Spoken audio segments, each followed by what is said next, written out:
আমি পাওয়ার পয়েন্টে আসলাম। New slide থেকে একটা ব্ল্যাঙ্ক স্লাইড নিয়ে নেবেন।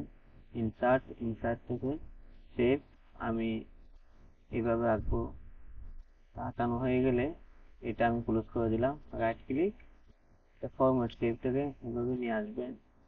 এখান থেকে 3D রোটেশন আমি এখান থেকে এটা নিয়ে নিলাম। এটা একটু বাড়াই দেব, একটু চাপাই দিলাম। তো এখান থেকে আমি একটু বাড়াই দিলাম।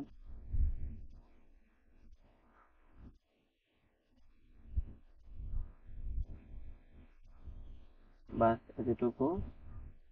এখান থেকে নো আউটলাইন আমি এখান থেকে এই কালারটা দিয়ে দেব এটা। আর এখান থেকে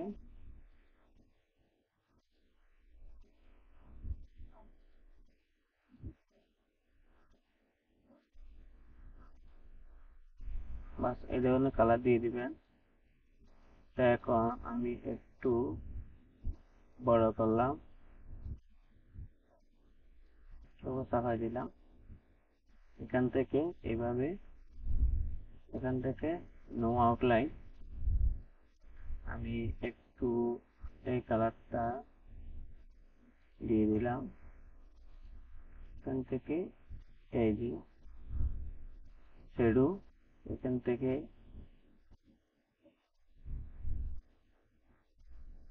আমি এটা নিয়ে নিলাম।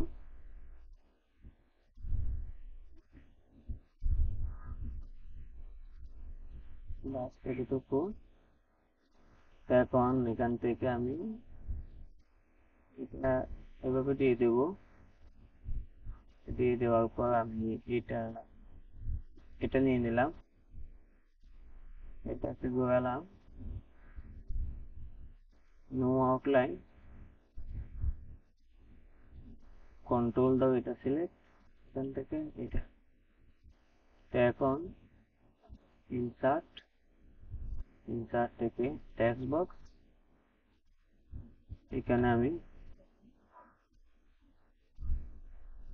ইনসার্ট থেকে টেক্সট বক্স এভাবে কিছু লিখলাম।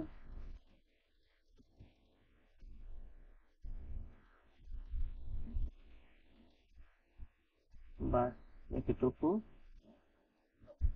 আমি ইনসার্ট থেকে এটা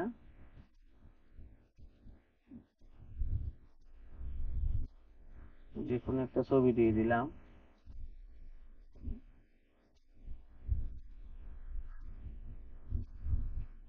এখন এটা সিলেক্ট, এটা সিলেক্ট। আমি কন্ট্রোল দ্বারা আরেকটা করলাম, এটাকে একটু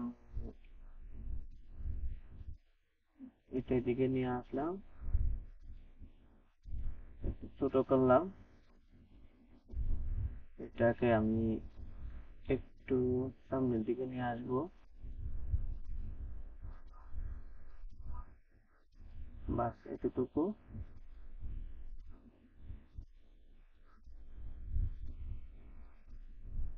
এখন এটাকে আমি ব্যাগে দিয়ে দেব। এটাকে ফন্টে তুলে দেব।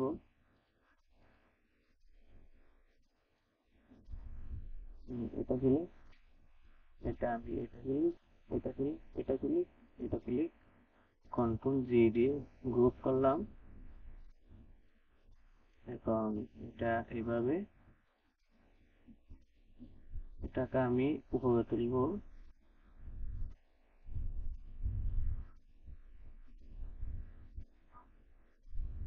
বাস এটা উপরে তুলে দেব।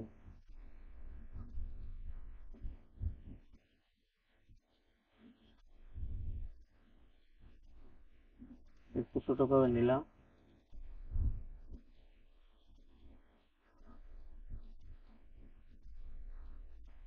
বাস এতটুকু। এখন এটা ক্লিক, এটা ক্লিক, কন্ট্রোল জি দিয়ে গ্রুপ করলাম, কন্ট্রোল দ্বারা এটা করলাম। এখন এটাকে আমি ব্যাকে দিয়ে দেব। আচ্ছা, এটাকে এটা আগের মতো রাখবো। এটা একটু উপরে তুলবো। বাস, আমার হয়ে গেছে। তো এখন আমি চাইলে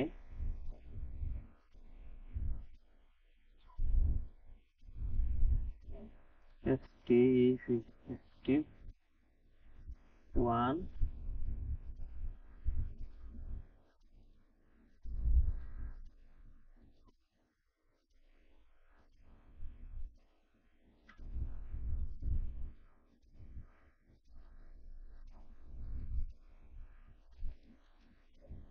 2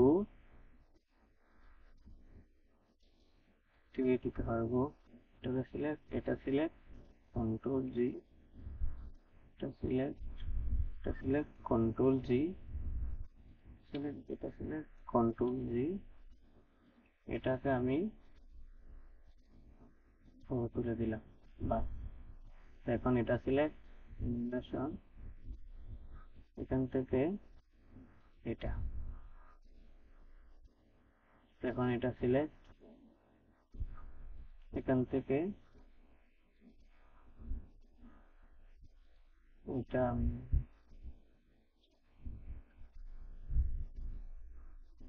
এখন এটা সিলেক্ট,